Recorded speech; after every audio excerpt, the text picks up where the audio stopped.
नमस्कार सर। नमस्ते तिवारी जी। सर, आप देख रहे हैं वर्तमान समय में अदरक की बहुत डिमांड है, तो अदरक के क्या फायदे हैं और क्यों किसान को अदरक की खेती करनी चाहिए और बाजार में इसकी डिमांड क्यों है? अदरक वास्तव में देखा जाए तो हमारी ये एक औषधि फसल है।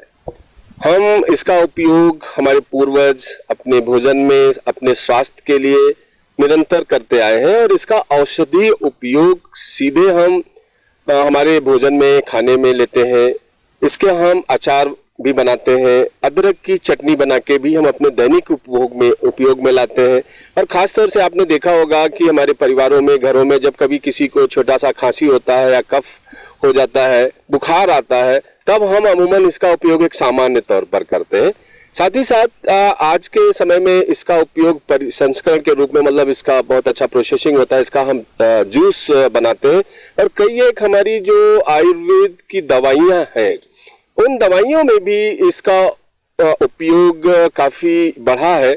और वर्तमान समय में जो आपने बात कही कि इसका मांग काफी बड़ी है, तो मैं आपको एक बात बता देना चाहूंगा कि अभी हमारे इस कोरोना काल में, कोविड-19 के कार्यकाल में हमने हमेशा इम्यूनिटी की बात कही है। हमारे विशेषज्ञों ने, स्वास्थ्य के जो जानकार हैं, उन लोगों ने एक ही बात कही है कि जिसका बेहतर इम्यूनिटी पावर होगा, मतलब हमारे शरीर की क्षमता यदि बहुत अच्छी है, तो हम इस बीमारी से स्वतः लड़ने में सक्षम है। और उसके लिए जो खान पान हमको सुझाया गया, उसमें अदरक का अपना एक बहुत महत्वपूर्ण मतलब स्थान देखा गया है। और इसके चलते आम जनों में एक धारणा बनी है कि हमें पहले स्वस्थ रहना है, हमें बीमार नहीं होना है, निरंतर हमें अदरक का उपभोग करना है। इसलिए आज अदरक के बारे में हम काफी सजग हुए हैं। नागरिकों ने इसको समझा है कि ये वास्तव में एक औषधि के रूप में, और इसका उपभोग हमको प्रतिदिन किसी न किसी रूप में करना ही चाहिए। अब हम जानेंगे कि डॉक्टर साहब, जो हमारे किसान भाई हैं वो इस अदरक की खेती को कैसे कर सकते हैं। तो सर्वप्रथम ये कहाँ पर इसकी फसल ली जा सकती है, कैसी इसके लिए जलवायु होनी चाहिए, साथ ही इसके लिए मिट्टी कैसी होनी चाहिए, इस पर थोड़ा सा आप प्रकाश डालें। वास्तव में देखें तो अदरक हमारे जो आयुर्वेद का हमारा शास्त्र है, उसके अनुसार अगर हम चलते हैं तो हमारे बहुत सारी दवाइयों में इसका चूंकि उपयोग है। और इसीलिए शायद भारतवर्ष दुनिया में ऐसा देश है जहां पर अदरक की खेती सबसे ज़्यादा मात्रा में की जाती है, और हम कई एक देशों को इसका निर्यात भी करते हैं।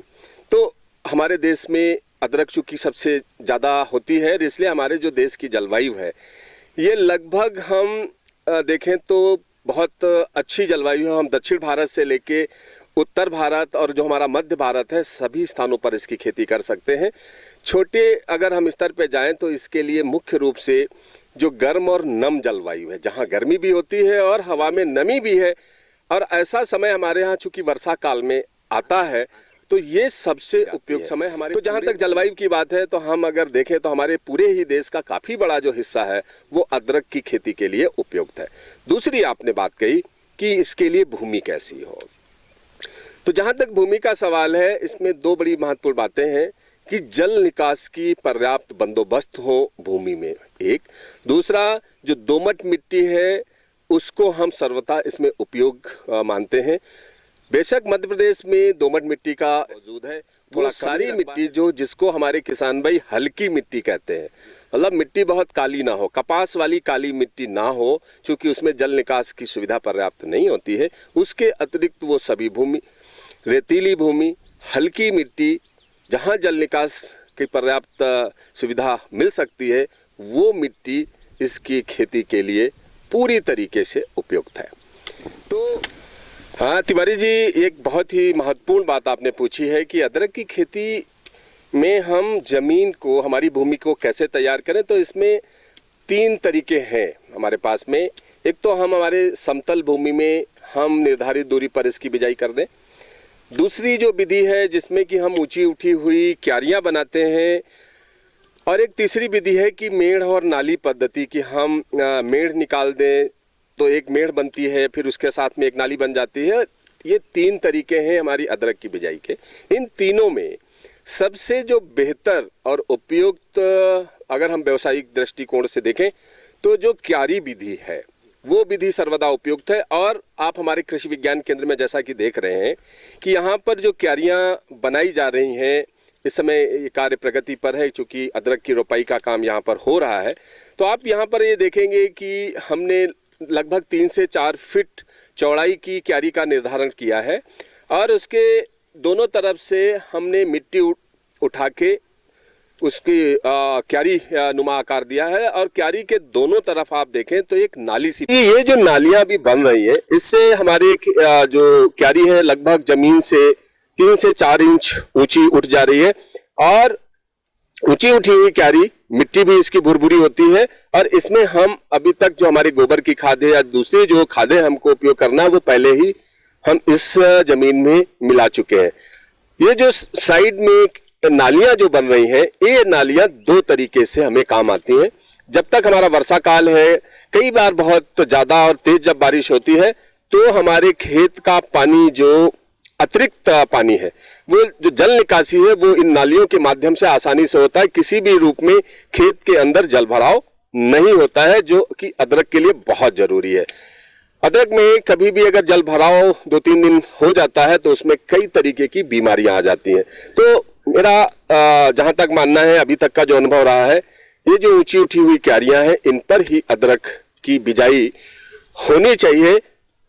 बगल में ये जो नाली बनती है ये जल निकासी का काम करती है और वर्षा काल के उपरांत इसी नाली के माध्यम से हम हमारी अदरक की फसल को सिंचाई देते हैं। इन नालियों में जब हम पानी भर देते हैं तो ये नालियां, ये जो हमारी क्यारी है, नालियों में भरे हुए पानी को सोख लेती है, जिससे कि आसानी से सिंचाई हो जाती है और कभी भी अधिक मात्रा में पानी हमारी अदरक तक नहीं पहुंचता है। इससे अदरक की जो वानस्पतिक वृद्धि है, बढ़वार है, वो काफी अच्छी होती है और हमको उत्पादन अच्छा प्राप्त होता है। आपने किया है और अदरक की जितनी भी हमारी खेती है उसका हम ये कह सकते हैं कि सबसे अहम जो बात है वो आपने अभी पूछी है। इससे पहले मैं अपने किसान भाइयों को थोड़ा सा ये भी बता देना चाहूंगा कि अदरक की खेती हमारी 2 परिस्थितियों में हम अमूमन कर सकते हैं। एक तो हमारा जो खुला खेत है जहां पर हम कुछ भी फसल नहीं लगाते हैं उस स्थान पर भी, और एक दूसरा हमारे पास एक विकल्प होता है। बहुत से हमारे किसान भाई बागवानी की खेती करते हैं, खासतौर से जहां पर हमारे नींबू वर्गीय जो फसलें हैं जिनमें संतरा है, नींबू है या सीताफल है। तो अंतर्वर्ती फसल के रूप में भी जिन पौधों में लगभग 50% छांव और धूप उपलब्ध हो जाती है, वहां पर भी अदरक की खेती हम अंतर्वर्ती फसल के रूप में बहुत ही सफलतापूर्वक कर लेते हैं। अब बात आती है इसके बीज की। यानी जी, इस अदरक में हमारे देश में कई एक उन्नतशील प्रजातियों को विकसित किया गया है। हमारे मध्य प्रदेश में या हमारा जो मध्य भारत और उत्तर भारत का क्षेत्र है, यहाँ पर 3 उन्नतशील प्रजातियां प्रचलन में हैं, जिनमें एक सुरोमा, जिसकी उम्र लगभग 240 से 250 दिन की है।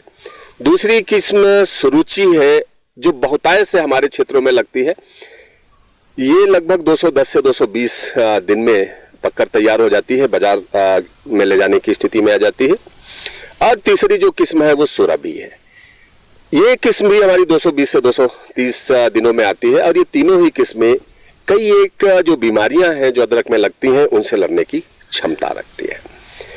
महत्वपूर्ण ये है कि किस्मों के साथ साथ हमारे किसान भाइयों को ये ध्यान देने की जरूरत है कि वो जहां से पहली बार बीज ले रहे हैं उस फसल का अवलोकन उन्हें जरूर करना चाहिए। ये देख लेना है कि कहीं खड़ी फसल में किसी प्रकार की कोई बीमारी अदरक को तो नहीं आई है, कहीं वो बीज जो हमारे किसान भाई खरीद रहे हैं बाजार से वो किसी रोग से ग्रसित तो नहीं रहा है। और इसकी पहचान करने के लिए बहुत जरूरी है कि वो खड़ी फसल का अवलोकन करें, लेकिन ऐसा कई बार संभव नहीं होता है। उस स्थिति में मैं सभी किसान भाइयों से कहना चाहूंगा कि अदरक बीज के उत्पादक जो संस्थान है, जहां पर बीजों का बहुगुणन होता है, ऐसे संस्थान से उनको इनका बीज क्रय करना चाहिए।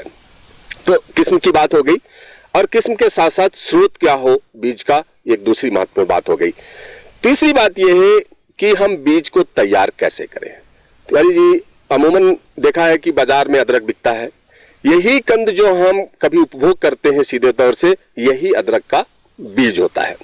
लेकिन बिजाई से पहले हमें इस बीज को कुछ इस तरीके से तैयार करने की आवश्यकता होती है कि हम बाजार से बीज लेके आए, उसको हम कुछ दिनों के लिए 7-8 दिनों के लिए छांव में उसे बिखेर दें, जिससे कि उसमें फुटान जो होता है, अंकुरण उसका हल्का सा चालू हो जाए।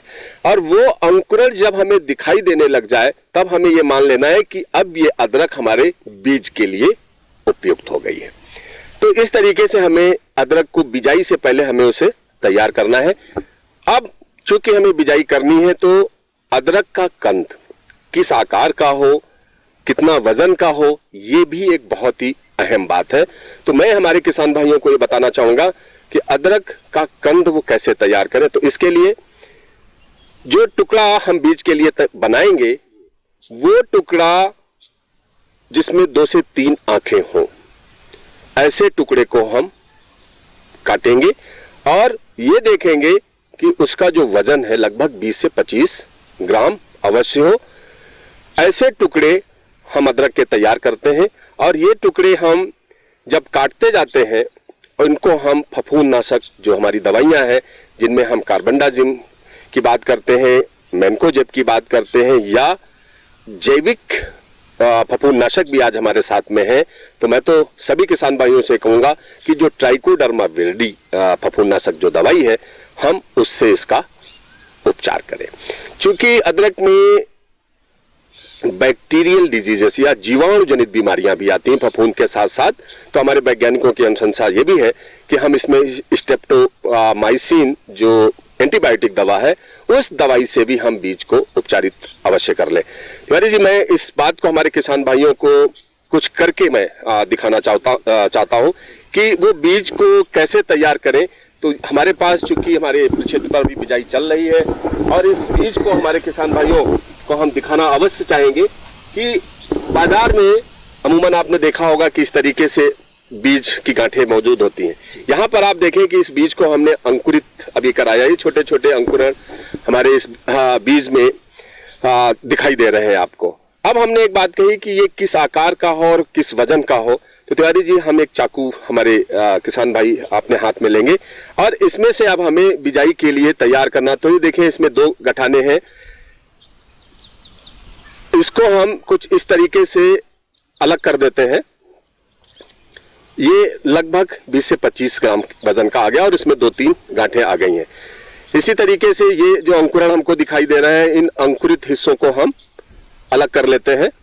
इस तरीके से हमने एक हिस्से को आप ये देखिए करीब 4 से 5 टुकड़ों में काट दिया है, जिसमें सभी में ये इस तरीके की आंखें आ गई हैं। अब हमने निश्चित जो निर्धारित इसका आकार है, जो वजन है, उस वजन में हमने ये तैयार कर लिया। अब इसकी लगाई रोपाई से पहले इसका बीज उपचार किया जाना बहुत ही जरूरी है और बीज उपचार के लिए मैं किसान भाइयों को सलाह देता हूं कि एक बाल्टी में वो 10 लीटर पानी ले लें और उस पानी में लगभग, अगर ट्राइकोडर्मा विरिडी का उपयोग कर रहे हैं तो 50 ग्राम वो पाउडर उसमें घोल लें और उस घुले हुए पानी में ये काट काट के डालते जाएं। तो मैं कुछ इस तरीके की इस प्रक्रिया को भी मैं अपने किसानों को बता देना चाहूंगा कि ये हमारे पास फफूंदनाशक दवाई है।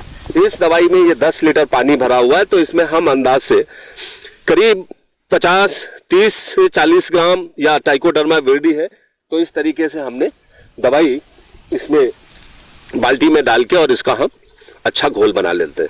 ये हमारा जो घोल है ये बना हुआ रखा रहेगा। हमारे काम करने वाले जो लोग हैं इस तरीके से, जैसा अभी आपने देखा कि ये इस तरीके से हम अदरक के कंदों की कटाई करके और इस जो घोल बना हुआ है इस घोल में तुरंत डालते जाते हैं।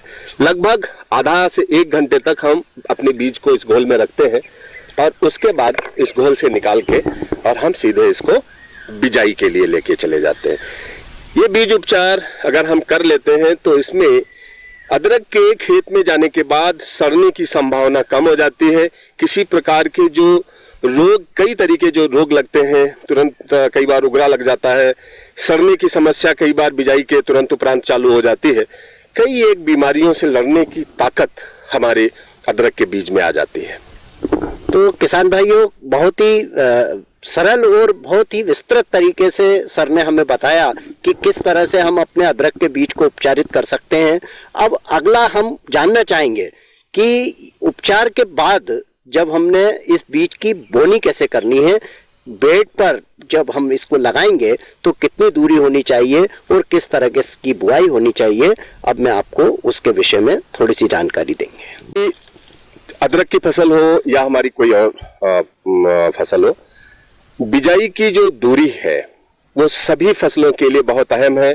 और आपने देखा भी होगा कि हमारी जितनी भी फसलें हैं उनमें अलग अलग तरीके की बिजाई की दूरी की बात होती है। उसका कारण ये है कि वैज्ञानिकों ने एक बड़े लंबे समय में अध्ययन करने के बाद हर फसल की दूरी का उन्होंने निर्धारण किया है। अदरक की बिजाई जब हम क्यारी के ऊपर करते हैं, वहां पर इसके जो पंक्ति से पंक्ति की दूरी है वो हम 1 फीट रखते हैं, और जो पौधे से पौधे की दूरी है वो 15 सेंटीमीटर से 20 सेंटीमीटर की दूरी का निर्धारण किया जाता है।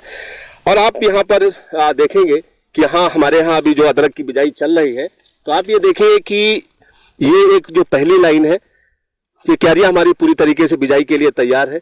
ये पहली लाइन हमने ली और इसमें हमने एक ये बीज यहाँ पर रख दिया है, और उसके उपरांत मजदूर अच्छे से समझते हैं कि ये 8 इंच की दूरी पर दूसरा बीज हमको रखना है, और इस तरीके से एक एक लाइन पे वो बीज रखते चले जाते हैं जो औसतन 6 से 8 इंच की दूरी हो। उसके उपरांत ये जो लकड़ी उनके हाथ में होती है ये 1 फीट की है, 1 फीट ऐसा वो नापते हैं और दूसरी लाइन हम बना लेते हैं, और दूसरी लाइन में फिर उसी तरीके से हम 6 से 8 इंच की दूरी पर इसकी बिजाई करते हैं। बिजाई में हमें ध्यान ये रखना है कि इसकी जो गहराई है लगभग 4 से 5 सेंटीमीटर की ये गहराई में हो। बेहतर होगा ये हम बिजाई करने के बाद इसको जो बगल की जो मिट्टी है, इस मिट्टी से इस बीज को दोनों तरफ से मिट्टी का वो लेके इस तरीके से इसको बीज को ढक देते हैं। तो ये जो इसकी दूरी है पौधे से पौधे की और जो पंक्ति से पंक्ति की दूरी है, इस तरीके से निर्धारित करते हैं।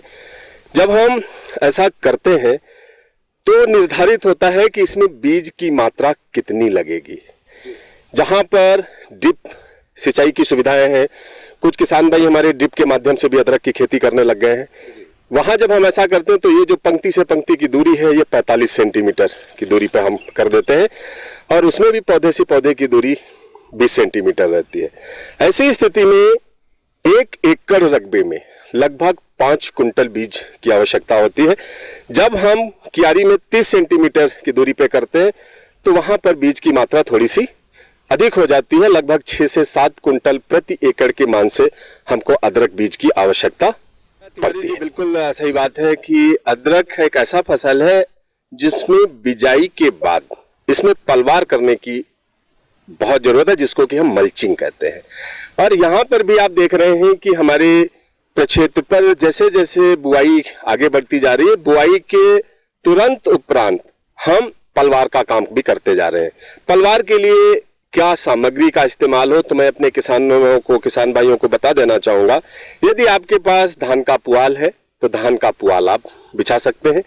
धान का पुआल नहीं है तो जंगलों में जो हमारा पलास है, जिसको हमारे यहाँ स्थानीय भाषा में खाकरी बोलते हैं, उसकी जो कोमल पत्तियां, और ये जो सीजन होता है, ये जो समय होता है, इसके जो अदरक की रोपाई का जो उपयुक्त समय है वो अप्रैल से लेके जून का माह होता है। और इस समय काल में खाखरी बहुतायत मात्रा में जंगलों में उगी होती है, सड़क के किनारे उगी होती है, हमारे खेतों के आसपास में उगती है। तो उनकी जो कोमल शाखाएं हैं उनको लाके हम इसको पलवार के रूप में इस्तेमाल कर सकते हैं। और इसके अलावा जो हमारी ड्रिप सिंचाई पद्धति से जो अदरक होती है वहां पर हम प्लास्टिक का जो मल्च है, मतलब पॉलीथीन जो सीट है, उसको भी हम पलवार के रूप में इस्तेमाल कर सकते हैं।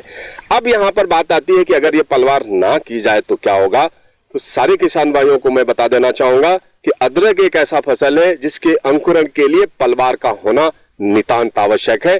यदि पलवार आपने नहीं की है तो 25 से 30% का ही इसमें अंकुरण होता है। पलवार बिछाने से एक तो अंकुरण का प्रतिशत बहुत अच्छा मिलता है, लगभग 90 से 100% गांठें अंकुरित हो जाती है। पलवार से एक तो जो मिट्टी के अंदर का तापमान है जो कि उसके अंकुरण के लिए चाहिए, वो तापमान इसमें सुरक्षित रह पाता है। और दूसरा, पलवार कर देने से अदरक की खेती में चारे की समस्या, खरपतवार की जो समस्या है वो लगभग ना के बराबर रह जाती है। ये दो कारणों से पलवार अदरक की खेती में किया जाना बहुत ही जरूरी है। पूर्ण है कि ये जो पलवार पलास का है या खाकरी का है, हम जैसे ही ये अदरक उगना प्रारंभ होगा, लगभग कुछ पौधे हमें जब ऊपर दिखाई देने लग जाएंगे तो उस समय हम एक बार इसको पुनः इसके स्थान से डिस्टर्ब करेंगे। इसमें ये जो लकड़ियां या डंठल जो पलवार के दिख रहे हैं, ये पत्तियां वहीं पर गिर जाएंगी, पत्तियां वहीं पड़ी रहेंगी। इसकी जो लकड़ियां हैं इनको हम बाहर निकाल लेंगे। उससे एक चीज ये भी होगी कि कोई अगर पौधा रुक रहा होगा उगने से इस पलवार के चलते, तो वो पत्ती एक बार इधर उधर हो जाएगी, तो सारा का सारा अदरक एक साथ में एक समान उग जाता है। इसलिए एक ये क्रिया करना आवश्यक है। अब बड़ी महत्वपूर्ण बात है कि हम इसमें उर्वरक प्रबंधन कैसे करें, या हमारी अदरक के फसल को हम उसकी जो खुराक है, जो पोषक तत्व है, उनकी पूर्ति कैसे करेंगे। चूंकि अदरक कंद वाली फसल है, तो मैं सारे किसान भाइयों से कहना चाहूंगा कि जहां तक संभव हो हम गोबर की खाद, अच्छी पकी हुई गोबर की खाद का उपयोग करें। और भी उससे बेहतर है कि हमारे किसान भाई जब अदरक की खेती करना चाहते हैं तो वो केचुए से जो तैयार खाद है, जिसे हम वर्मी कंपोस्ट कहते हैं, वर्मी कंपोस्ट का उपयोग हमारे किसान भाइयों को करना चाहिए। क्योंकि वर्मी कंपोस्ट एक ऐसा खाद है जिसमें चारे के सारे बीज खत्म हो जाते हैं, उसके पोषक तत्व की मात्रा भी बढ़ जाती है और कम मात्रा में आवश्यकता हमारे फसल को रह जाती है। जहां तक गोबर की खाद का सवाल है, हमें प्रति एकड़ लगभग 4 से 5 टन गोबर की खाद की आवश्यकता होती है। यदि हमारे पास वर्मी कंपोस्ट उपलब्ध है तो यही मात्रा जो है 2 टन प्रति एकड़ के अनुसार हमें उपयोग करने की जरूरत होती है। यहाँ हमारे कृषि विज्ञान केंद्र में चूंकि हमें पता है कि वर्मी कंपोस्ट ही उपयोग में आनी चाहिए, तो आप यहाँ पर देख पाएंगे कि इस तरीके की ये जो तैयार खाद है, ये आप देखिए, आप भी देखिए तिवारी जी, कैसी भुरभुरी दानेदार ये केचुओं से बनाई गई खाद है। इस खाद की आवश्यकता 2 टन प्रति एकड़ के मान से है। इसके अलावा जो अन्य पोषक तत्व हैं, जिनमें कि हम नाइट्रोजन, फास्फोरस और पोटाश की बात करते हैं, तो इन तीनों ही पोषक तत्वों की भी आवश्यकता इसको काफी बड़ी मात्रा में होती है। जहां तक नाइट्रोजन का सवाल है, तो लगभग प्रति एकड़ 50 से 60 किलोग्राम नाइट्रोजन की आवश्यकता इसको है। अगर हम यूरिया की भाषा में बात करें तो लगभग 120 किलोग्राम यूरिया प्रति एकड़ की इसकी आवश्यकता है। दूसरा जो मुख्य पोषक तत्व है इसके लिए वो फास्फोरस है, जो कि सिंगल सुपर फास्फेट के माध्यम से हम फसलों को देते हैं। अगर सिंगल फास्फोरस की बात करें तो प्रति एकड़ 30 किलोग्राम हमें फास्फोरस देना है। उसके लिए हमें 2 बोरी सिंगल सुपर फास्फेट लगभग देने की आवश्यकता है। साथ ही साथ इसमें 25 से 30 किलोग्राम प्रति एकड़ पोटास, जो कि कंद को बढ़िया मजबूती देता है, पौधे को भी मजबूती देता है, रोग और कीटों से लड़ने की क्षमता भी हमारे पौधे के अंदर वो करता है। तो लगभग 25-30 किलोग्राम हमें म्यूरेट ऑफ पोटास की आवश्यकता है। और उसके लिए हमें लगभग एक बोरी जो 50 किलो की आती है प्रति एकड़ के मान से पोटास इसमें हमें उपयोग करना है। अब ये बात हो गई कि हमें कंपोस्ट के रूप में गोबर की खाद है तो 4 से 5 टन, वर्मी कंपोस्ट है तो 2 टन, और साथ ही साथ हमें जो पोषक तत्व देने हैं नाइट्रोजन, फास्फोरस और पोटास, तो 2 बोरी सिंगल सुपर फास्फेट जो हमें भूमि की तैयारी के समय ही खेत में मिला देना है। इसके बाद जो नाइट्रोजन है हमारा, जिसमें हम कहते हैं यूरिया 120 किलोग्राम 125 किलोग्राम जो होनी चाहिए, उसका 1/3 हिस्सा लगभग 30 से 35 किलोग्राम यूरिया, और जो हमारा पोटास है, हमने 1 बोरी की बात कही प्रति एकड़, उसका 25 किलोग्राम पोटास हमें बिजाई के समय जब हम खेत की तैयारी करते हैं, जब हम क्यारियां बनाते हैं, उसी समय हमें खेत में मिला देना है। इसके साथ जो अब हमारा यूरिया बचता है उसको हम 3 हिस्सों में बांटते हैं। पहला यूरिया हम देते हैं जब फसल हमारी 1 महीने की हो जाती है, दूसरी जब हमारी वो 60-65 दिन की होती है, और तीसरा यूरिया जब फसल हमारी 100 से 110 दिन की होती है। पोटास की जो बची हुई आधी मात्रा है वो जब हमारी फसल 60-65 दिन में जो यूरिया हम देते हैं, उस फसल की अवस्था में हम शेष पोटास की मात्रा का उपयोग करते हैं। तो इस तरीके से जो मुख्य पोषक तत्व हैं जो हमारी अदरक की फसल को चाहिए वो तो हमें देना ही है। साथ ही साथ हमारे यहाँ, आप चाहे हम प्रदेश की बात करें या देश की बात करें, चूंकि निरंतर हम लोग खेती करते जा रहे हैं तो अन्य पोषक तत्वों की कमी भी हमारे यहाँ की मिट्टी में होती जा रही है, जिनमें कि मुख्य रूप से जिंक और सल्फर, ये दो ऐसे पोषक तत्व हैं जिनकी कमी बहुतायत क्षेत्रों में देखने को आ रही है। तो यहाँ मैं किसान भाइयों को ये भी सलाह देना चाहूंगा कि 10 किलोग्राम जिंक सल्फेट का उपयोग वो अदरक के खेतों में आवश्यक रूप से कर ले, और यदि संभव है तो सल्फर पोषक तत्व की पूर्ति भी वो बाजार में 90% सल्फर की उपलब्धता यदि है तो 5 किलोग्राम प्रति एकड़ के मान से उसका भी उपयोग अदरक फसल में करें। यदि इस तरीके से पोषक तत्व प्रबंधन हमारे किसान भाई अदरक में करते हैं तो जो उनका टारगेटेड, हम कहें कि जो लक्षित उत्पादन है कि प्रति एकड़ जो उत्पादन की अदरक की क्षमता है 75 कुंटल से लेकर 100 कुंटल तक की, वो हमारे किसान भाई आसानी से प्राप्त कर सकते हैं। पोषक तत्वों में यदि हमारी खड़ी फसल में तिवारी जी कहीं किसी तरीके की कोई समस्या दिखती है, कई बार ऐसा देखने में आता है कि लगातार बारिश हो रही है, खेतों से कई एक पोषक तत्व जब बारिश लगातार होती है पानी में घुलते हैं, और पानी में घुलते फसल उन्हें नहीं ले पाती और पानी के साथ बह के खेत से बाहर निकल जाते हैं या जमीन के नीचे हिस्से में उतर जाते हैं। ऐसी कहीं कोई परिस्थितियां अगर निर्मित होती हैं तो अतिरिक्त खुराक की भी आवश्यकता उनको होती है, और इसके लिए खास तौर से जो हमारा नत्रजन धारी उर्वरक है, जो हम यूरिया की बात करते हैं, उसका भी उपयोग हमारे किसान भाई कर सकते हैं। इसके साथ ही साथ कुछ हार्मोन्स भी है जो पोषक तत्वों की पूर्ति कराने में काफी मदद करते हैं, तो उनका छिड़काव भी हम हमारे अदरक की फसल में करते हैं। खास तौर से हमारी जब फसल की अवस्था लगभग 30 से 35 जब अंकुरण हो जाता है, वानस्पतिक की बढ़वार अच्छी हो, इथेनॉल नामक जो दवाई है वो 400 ppm घोल बनाकर हम इसमें छिड़काव कर सकते हैं। इसके अतिरिक्त 70-80 दिन जबकि बढ़वार पीक पे होती है अदरक की, उस समय भी इसको ज्यादा नत्रजन की आवश्यकता होती है, और अगर हार्मोनल बैलेंस पौधे के अंदर अच्छा है तो बढ़वार जो वानस्पतिक वृद्धि है, जो इसमें कल्ले जो फूटने की शक्ति है वो बढ़ जाती है। और इसके लिए 0.5% मतलब हम 0.5% यूरिया का घोल बना ले, और उसके साथ साथ प्लानोफिक्स एक हार्मोन है जो बाजार में आसानी से मिल जाता है, उसका 200 ppm का घोल यूरिया के घोल के साथ में मिलाकर अगर हम उस समय छिड़काव कर देते हैं तो हमें अदरक की वानस्पतिक वृद्धि बहुत अच्छी मिलती है, और वो पोषक तत्वों की पूर्ति भी बहुत अच्छे से कर लेता है। तो हमें अदरक की खेती में जो इसकी खुराक है गोबर की खाद के रूप में, जिसमें कि ढेर सारे सूक्ष्म पोषक तत्व भी मौजूद होते हैं और मिट्टी को भुरभुरा हमेशा बनाए रखते हैं, उसका अपना महत्व है।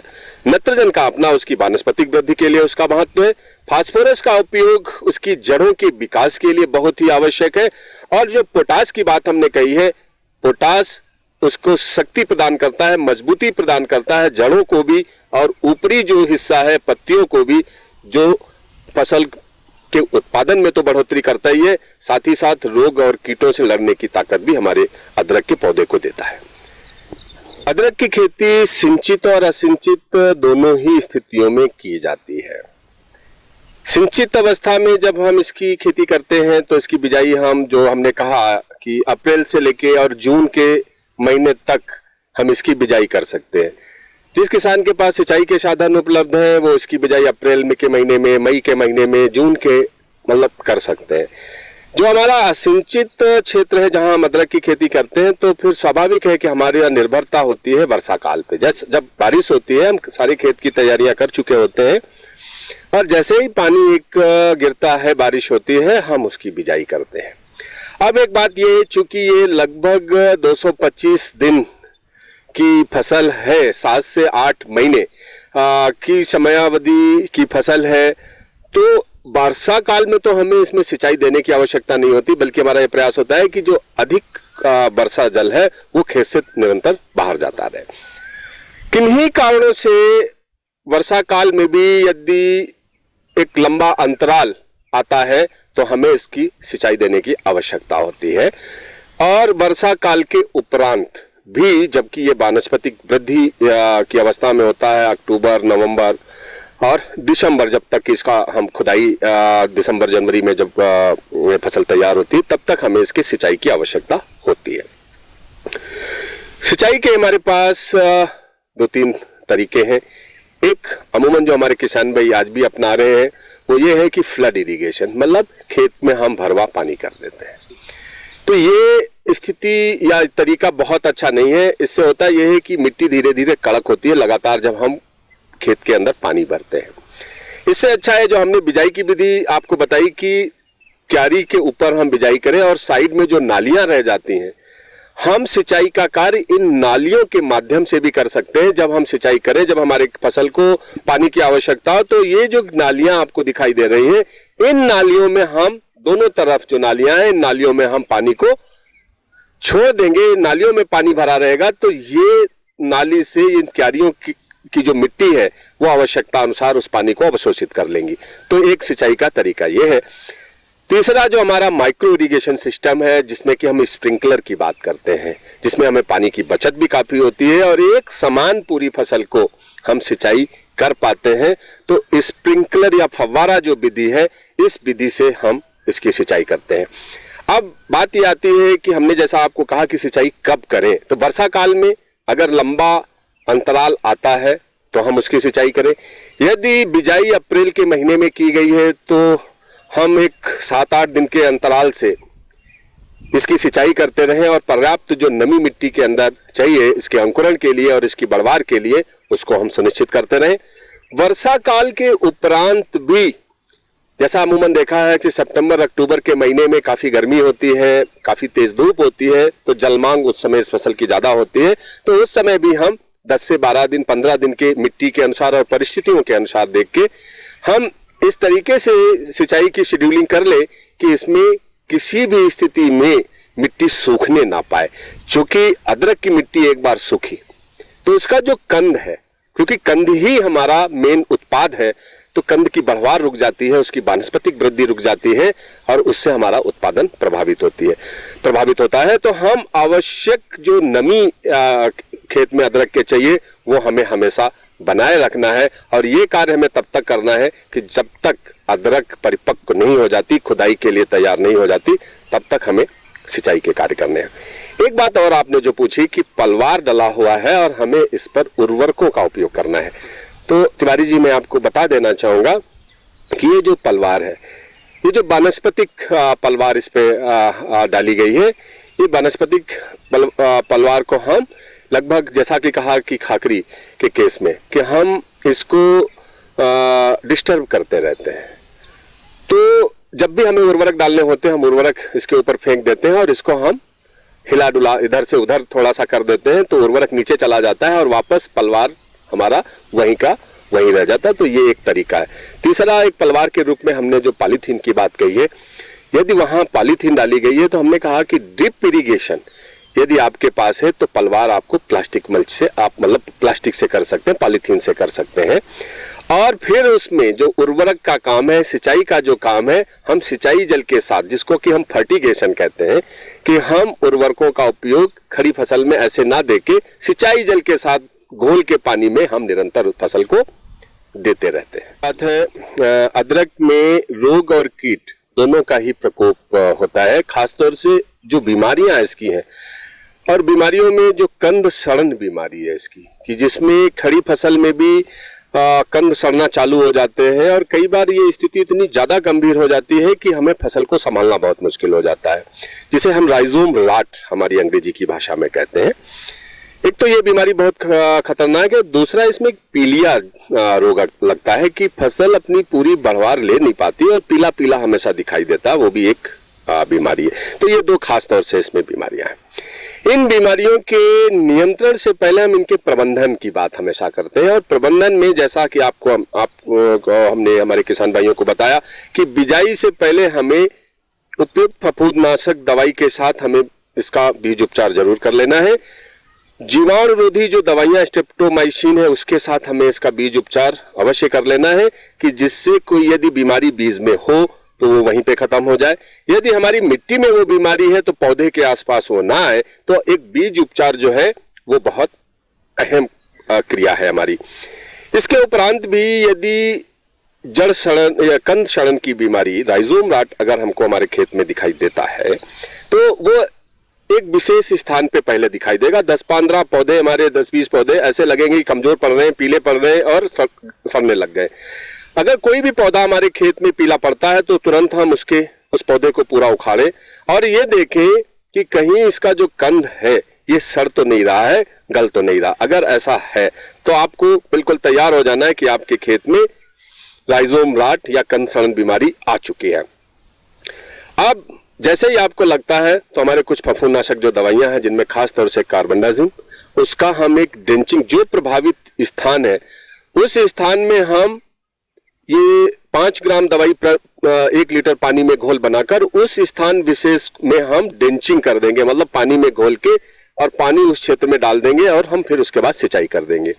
इसके साथ ही साथ प्रभावित भाग में ड्रेंचिंग करेंगे और पूरी फसल में हम कार्बेंडाजिम प्लस मैनकोजेब का एक कॉम्बिनेशन है फफूंदनाशक दवा का, बाजार में आसानी से मिल जाता है। इसकी 3 ग्राम मात्रा प्रति लीटर पानी में घोल बनाकर पूरी फसल में हम छिड़काव कर देंगे। साथ ही साथ चूंकि ये कंद सड़न जीवाणु से भी होने की संभावना होती है तो इसमें स्ट्रेप्टोमाइसिन एंटीबायोटिक जो दवाई है उसका भी हम छिड़काव में उपयोग करके और इस बीमारी पर नियंत्रण पा लेते हैं। तो ये बीमारी खासतौर से जड़ सड़न ही सबसे, कंद जो सड़न है ये बीमारी ही सबसे घातक और खतरनाक हमारी इस फसल के। दूसरे जो कीड़ों की जहां तक बात है तो इसमें कीड़ा कंद को ही खाने लग जाता है जो मिट्टी में ही होता है। अगर हमारे जो किसान अदरक उत्पादक पहले से रहे हैं, कई बार अंकुरण पूरा नहीं होता तो उसमें कंद में ही कीड़ा एक लग जाता है कि वो धीरे धीरे खा के कंद को ही खराब कर देता है और पौधे को उठने नहीं देता। तो हम उसके लिए भी क्लोरोपाइरीफास नामक जो दवाई है वो 50 ईसी, क्लोरोपाइरीफास 50 ईसी, उसको भी हम घोल में बीज उपचार के समय यदि मिला लें तो उसमें वो एक तो कीड़ा नहीं लगता। दूसरा, पत्ती मोड़क कीट एक लगता है इसमें कि वो पत्ती को लिपटाए रहता है, एक जिसको पत्ती मोड़क कीट कहते हैं। तो जैसे ही आपको अदरक की फसल में कहीं कहीं स्थान में ऐसा लगता है कि पत्तियां मुड़ रही हैं, पत्ती पूरी तरीके से नहीं खुल पा रही है और आप उस पत्ती को जब तोड़ के देखेंगे और उसे पूरा खोलेंगे तो उसमें एक बारीक सी इल्ली उसमें आपको दिखाई देगी, तो वो पत्ती मोड़क कीट है। उससे हमें फसल को बचाना बहुत जरूरी है क्योंकि जब तक पूरी पत्ती खुली हुई नहीं रहेगी तब तक हम वो प्रकाश संश्लेषण की क्रिया नहीं करेगा, पौधा कमजोर पड़ जाएगा और वो पत्ती मोड़क जो कीट है वो पत्ती को धीरे धीरे खा के कमजोर कर देता है। और उसके लिए जो कीटनाशक बाजार में उपलब्ध है उसमें खास तौर से प्रोपेनोफास प्लस साइपरमेथ्रिन जो दवाई है, इसकी 2 मिलीलीटर जो मात्रा है प्रति लीटर पानी में घोल बनाकर हमें छिड़काव करना है तो हम उस कीट पे भी आसानी से नियंत्रण पा लेते हैं। तिवारी जी, अभी बहुत सारी बातें हमने अदरक के बारे में की, बिजाई की बात की, बीज की बात की, अच्छा हेल्दी बीज हो, स्वस्थ बीज हो। यहाँ पर एक बड़ी महत्वपूर्ण बात है कि अदरक की खेती यदि जैविक विधि से की जाए, मतलब हमें किसी भी रसायन का उपयोग नहीं करना है, तो भी हमारे किसान भाई इसकी खेती बहुत आसानी से कर सकते हैं। इसमें अहम बात है कि हमें स्वस्थ बीज का चुनाव करना है, हमें बीज उपचार में ट्राइकोडर्मा का उपयोग करना है। ट्राइकोडर्मा विरिडी 5 ग्राम 1 लीटर पानी में घोल बना के उससे बीज को उपचारित करना है। साथ ही साथ हम मिट्टी का भी उपचार अगर ट्राइकोडर्मा से कर लें कि 2 किलोग्राम हम ट्राइकोडर्मा 20 किलोग्राम गोबर में कुछ 1 सप्ताह के लिए उसको मिला के रख दें और 1 एकड़ रकबे में अगर हम उसे उपयोग कर दें तो हम कई एक जो मिट्टी से होने वाली बीमारी है उन बीमारियों से अपनी फसल को बचा लेते हैं। जहां तक जो कीट प्रकोपों की बात है जिसके लिए फिर हम रसायन का उपयोग करते हैं जो हमारी सेहत के लिए अच्छा नहीं है, उसके लिए भी हमारे नीम आधारित कई एक उत्पाद हैं। अगर हम उनका उपयोग निरंतर करते रहें, जैसे नीम का जो तेल है इसका छिड़काव अगर हम करें तो इसमें किसी भी तरीके का कोई कीट प्रकोप नहीं होता। कंद में यदि इल्ली लगने की बात है तो उसका भी हम उपचार नीम के तेल के से कर दें। और इसके अतिरिक्त कई एक ऐसे जैविक कीटनाशक बनाने की विधियां हैं जो आसानी से हमारे किसानों को मिल जाती हैं, जिसमें हम काढ़ा बना लेते हैं। कई बार धतूरा का काढ़ा हम तैयार करते हैं, उसमें नीम की पत्ती मिला देते हैं, बेशरम की पत्ती मिलाते हैं। तो इस तरीके के काढ़े का उपयोग भी करके हम रोग और कीटों को आसानी से अदरक फसल में करके और इसको जैविक अदरक की खेती भी हमारे किसान भाई कर सकते हैं, जो ना केवल उपभोग करने वाले सेहत के लिए बहुत जरूरी है, बल्कि हमारी मिट्टी की सेहत के लिए भी बहुत अहम है। और ऐसे तरीके हैं जिस पर विस्तृत चर्चा हम पुनः कभी हमारे किसान भाइयों के लिए अवश्य करेंगे। जी बिल्कुल सही बात है कि हमने जितनी भी बातें कही हैं ये अदरक उत्पादन तक हो गई। अदरक की जो खुदाई है, हमने एक बताया कि ये 225 से 250 दिनों के समय में ये फसल तैयार होती है। और इसके जो पकने का जो लक्षण स्पष्ट रूप से है, अदरक जब पकने लग जाती है तो ये इसका जो पौधा है वो हल्का सा पीला पड़ने लगता है। और जैसे ही पौधा इसका पीला पड़ना चालू होता है, हम ये मान लेते हैं कि अदरक हमारी खुदाई के लिए तैयार हो गई है। अब हमें अदरक की खुदाई करना है। यदि उस समय खुदाई से पहले एक तो हम लगभग 20 दिनों तक खेत में पानी रोक देते हैं, जिससे कि अदरक मिट्टी को छोड़ दे। मतलब अदरक जब हम खोदें तो मिट्टी उसमें कम से कम आए या मिट्टी उस कंद से झड़ जाए। तो हमें एक तो 15-20 दिन पहले उसमें पानी नहीं देना है।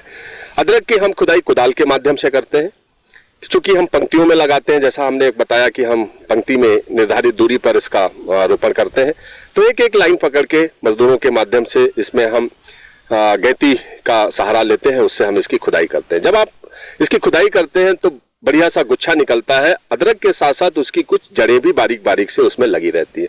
खुदाई हम करते जाते हैं, जड़ों की तुड़ाई हम करते हैं और उसको हम स्वच्छ पानी से इसकी धुलाई करके और हम इसको बाजार में बेचते हैं। जितनी भी अदरक हमारी साफ सुथरी होगी, उसमें कोई मिट्टी का अंश नहीं होगा, कोई जड़ का अंश नहीं होगा, उतनी ही अच्छी उसकी गुणवत्ता होगी और हमारे किसानों को उतना ही अच्छा पैसा बाजार से मिलेगा। अब इसके जो भाव की बात है, तो ये बात तो वही आती है कि मांग और सप्लाई, आपूर्ति, इन दोनों में कितना अंतरण है। अगर बाजार में आपूर्ति ज्यादा है तो स्वाभाविक है इसकी कीमत कम हो जाती है। लेकिन विगत वर्षों में जो हमारा अपना खुद का अनुभव रहा है, 30 रुपए से लेके 80 रुपए किलो तक हम थोक में इसकी बिक्री बाजारों में होती रही है। और यदि हमारे किसान को 30 रुपए 40 रुपए का भी भाव मिलता है, और जब हमने इसको कहा कि इसकी जो उत्पादन की क्षमता है 75 कुंटल से लेके 100 कुंटल तक 1 एकड़ में इसके उत्पादन की क्षमता है, अगर हम औसत उत्पादन 60 कुंटल भी माने और इसका हम औसत बाजार मूल्य 40 रुपए किलो से भी माने, तो लगभग ये 2.5 लाख रुपए की फसल हमारे किसानों के लिए 1 एकड़ रकबे में होती है। अदरक एक ऐसा फसल है जहां हमारे किसानों को निरंतर कार्य करने का अवसर ये फसल देती है। कम रकबे में बड़ा पैसा किसान भाई निकाल के ला सकते हैं। एक तरफ किसानों की बेहतर कमाई होती है, दूसरी ओर जो हमारे स्वास्थ्य के लिए, हमारी इम्यूनिटी के लिए एक महत्वपूर्ण खाद्यान्न जो अदरक के रूप में हमारे सामने है, वो हमारे उपभोक्ताओं को मिलता है। ये एक अतिरिक्त लाभ हमारे किसानों के लिए और हमारे मानव समाज के लिए किसानों के द्वारा किया जाता है।